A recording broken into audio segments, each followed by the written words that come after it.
안녕하십니까? 삶의 지혜와 깊은 울림을 나누는 시간입니다. 오늘 우리는 마음속 깊이 자리한 상처와 고통의 문제, 그리고 그것을 넘어설 수 있는 놀라운 치유의 여정에 대해 이야기 나누고자 합니다. 이 이야기가 당신의 마음에 작은 위로와 희망의 빛이 되기를 소망합니다. 혹시 지금 이 순간 이 메시지가 필요할 누군가가 떠오르신다면 주님의 사랑을 전하는 마음으로 이 영상을 공유해 주십시오. 말씀을 나누고 전하는 모든 손길 위에 하나님의 은혜가 가득하기를 기도합니다. 구독과 좋아요를 통해 이 채널의 여정에 동행해 주시는 것 또한 저희에게는 큰 힘이 됩니다. 여러분의 삶에 늘 평안이 함께하기를 바랍니다. 오늘 제가 여러분께 드리고 싶은 가장 중요한 메시지는 이것입니다. 하나님께서는 당신을 온전히 치유하실 수 있다는 것입니다. 저는 이 사실을 100% 확신하며 말씀드릴 수 있습니다. 하나님은 사람을 외모로 차별하지 않으시는 분입니다.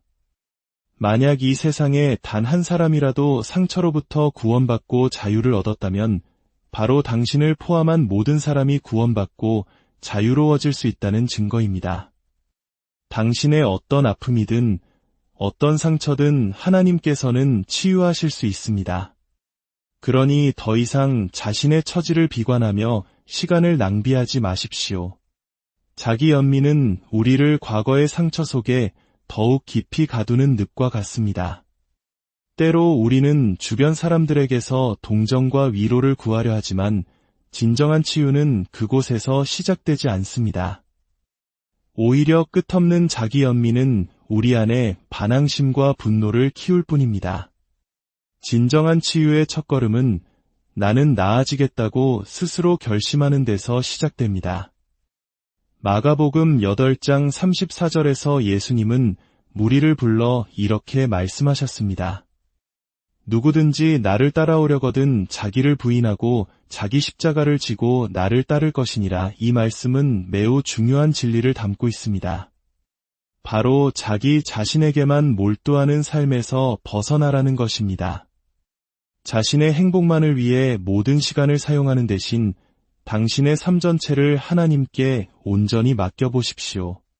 마치 은행 드라이브스루에서 돈을 예금하듯 당신 자신을 하나님이라는 가장 안전한 은행에 예치하는 것입니다. 그리고 당신의 삶을 다른 사람들을 돕는데 헌신해 보십시오.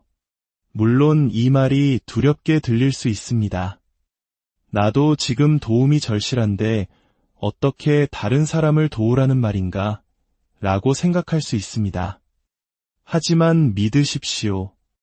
다른 사람을 돕는 것은 그 어떤 방법보다 당신 자신을 더 깊고 완전하게 치유하는 길이 될 것입니다. 혹자는 이렇게 말할지도 모릅니다. 나는 이미 항상 다른 사람들을 위해 희생하며 살고 있어요. 하지만 사람들은 나를 이용하기만 할 뿐입니다. 만약 그렇다면 당신은 올바른 마음가짐으로 섬기고 있지 않을 가능성이 큽니다.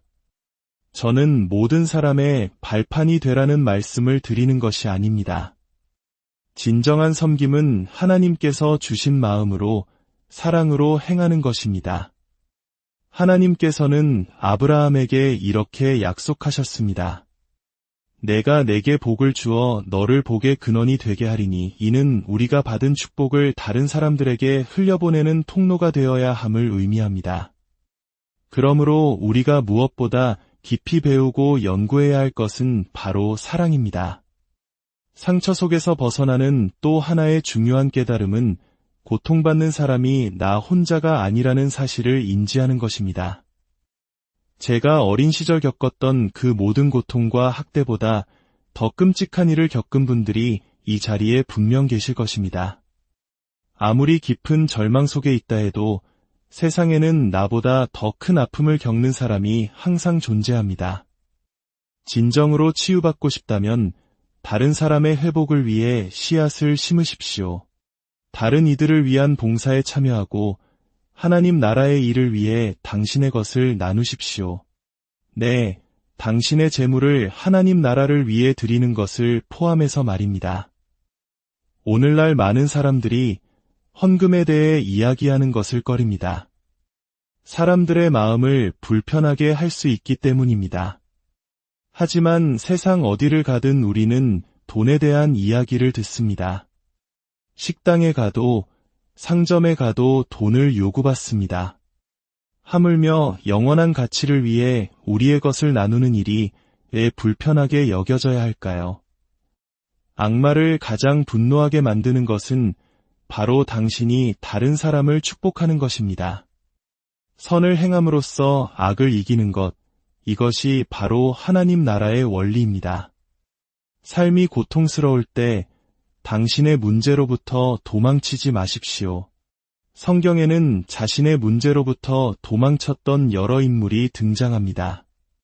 하지만 놀랍게도 하나님께서는 언제나 그들을 도망쳤던 그 자리로 다시 돌려보내셨습니다. 우리는 문제를 피해서 돌아갈 수 없습니다. 오직 정면으로 통과해야만 합니다.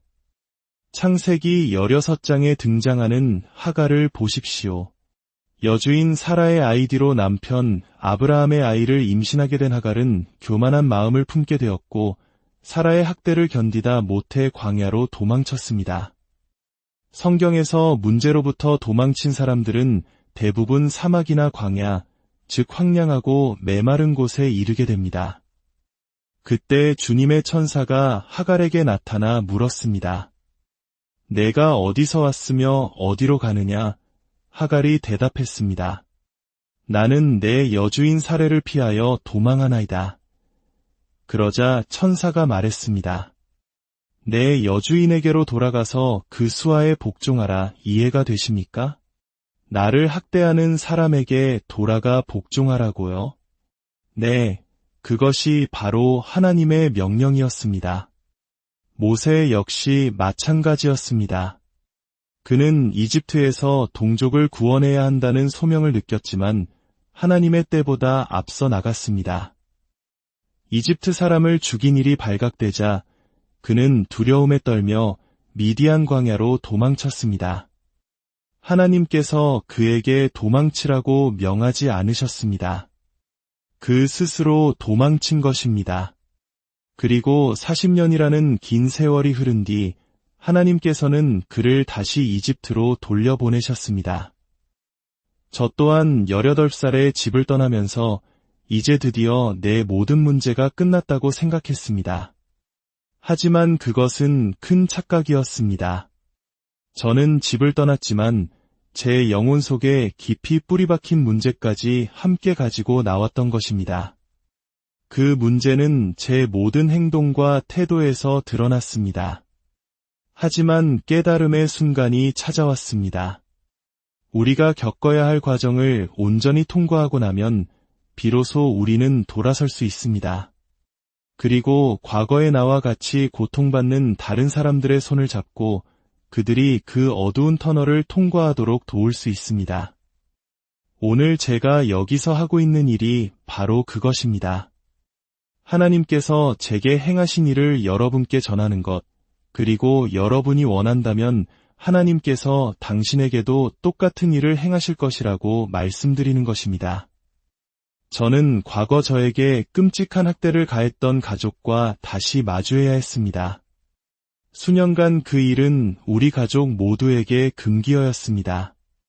아무도 그 일에 대해 말하지 않았고 모든 것이 괜찮은 척하며 살아갔습니다.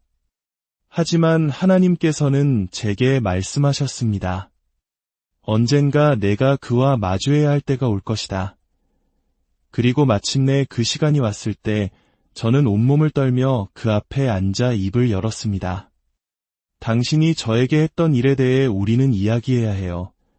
문제를 외면하고 없는 척하는 것을 멈춰야 했습니다.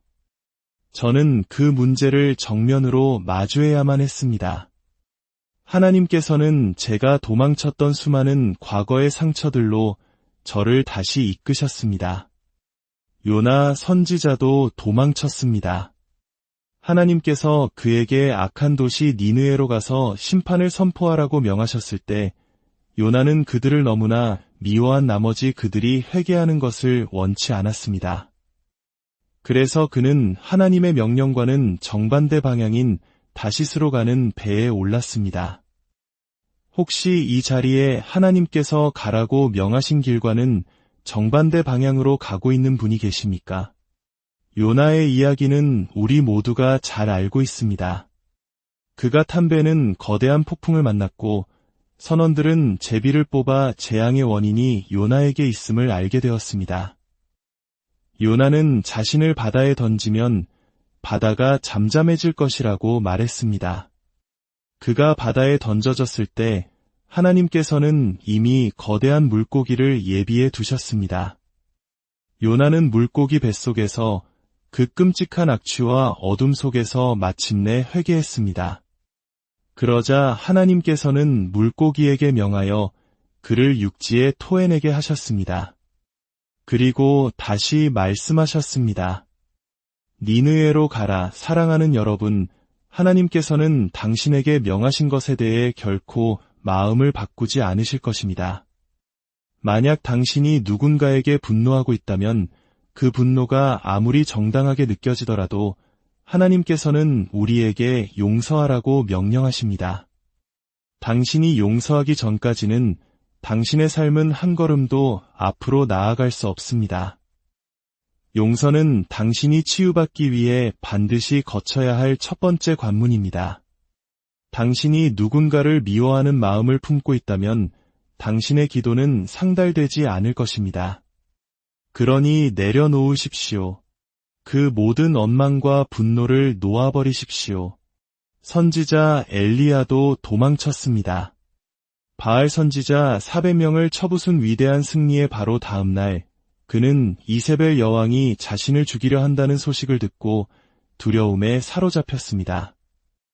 그는 광야로 도망쳐 로뎀 나무 아래에 앉아 하나님께 자신의 생명을 거두어 달라고 기도했습니다. 불과 24시간 만에 찾아온 극적인 변화였습니다. 하나님께서는 천사를 보내 그에게 2번의 따뜻한 식사와 깊은 잠을 허락하셨습니다.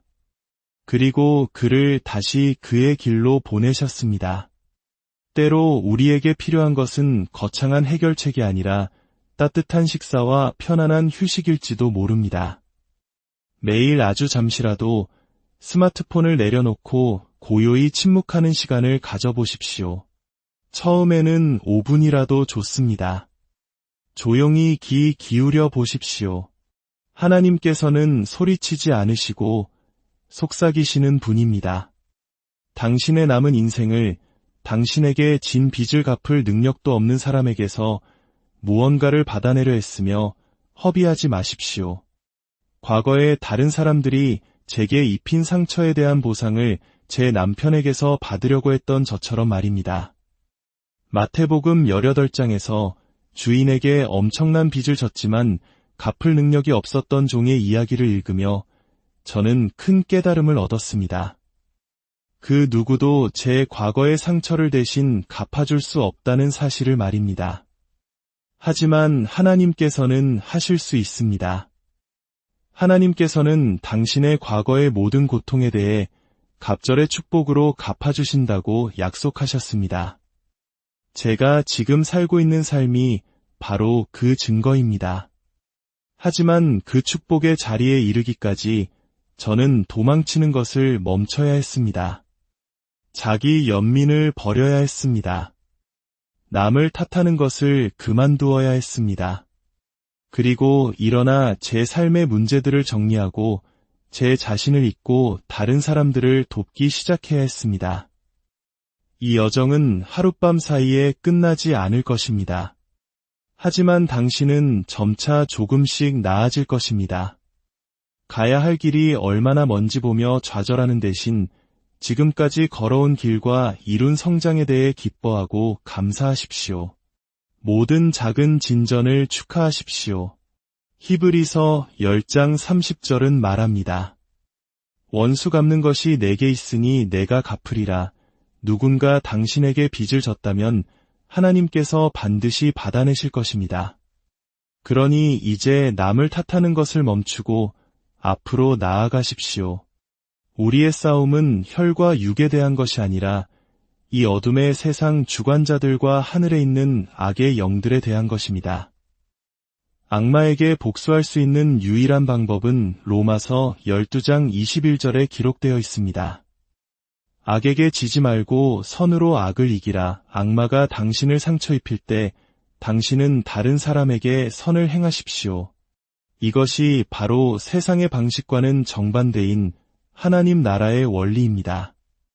더 많이 갖고 싶다면 당신이 가진 것을 나누십시오. 첫째가 되고자 한다면 마지막이 되십시오. 사람들이 당신을 해할 때 복수하려 하지 말고 용서하고 그들을 위해 기도하고 축복하십시오. 아담은 하나님을 탓했습니다. 하나님이 주셔서 나와 함께 있게 하신 여자, 그가 그 나무 열매를 내게 주므로 내가 먹었나이다. 하와는 뱀을 탓했습니다. 모두가 남을 탓하기에 바빴습니다. 마지막으로 여러분께 묻고 싶습니다. 당신은 하나님의 치유 과정에 얼마나 기꺼이 협력할 의향이 있으십니까? 하나님께서는 반드시 당신을 치유하실 것입니다. 그분은 사람을 차별하지 않으시는 분이기에 이 세상 단 한 사람이라도 자유를 얻었다면 당신 또한 온전한 자유를 누릴 수 있습니다. 주님, 지금 이 순간 마음의 상처와 고통으로 힘들어하는 당신의 자녀들을 위해 기도합니다. 과거의 아픔에 묶여 앞으로 나아가지 못하는 이들에게 모든 것을 새롭게 하시는 주님의 능력을 보여주시옵소서. 도망치려는 발걸음을 돌이켜 주님 안에서 문제를 마주할 용기를 주시고 미움과 원망의 마음을 녹여 용서의 은혜를 부어주시옵소서. 자기 연민의 늪에서 건져주시고 다른 이들을 섬김으로써 더 큰 치유를 경험하게 하소서. 당신의 약속을 믿고 모든 고난 뒤에 갑절의 축복을 예비하셨음을 신뢰하며 나아가게 하소서. 이 모든 말씀, 우리를 죄에서 구원하신 예수 그리스도의 이름으로 기도드립니다. 아멘. 오늘 함께 해주셔서 진심으로 감사합니다. 당신의 삶에 하나님의 평강과 위로가 늘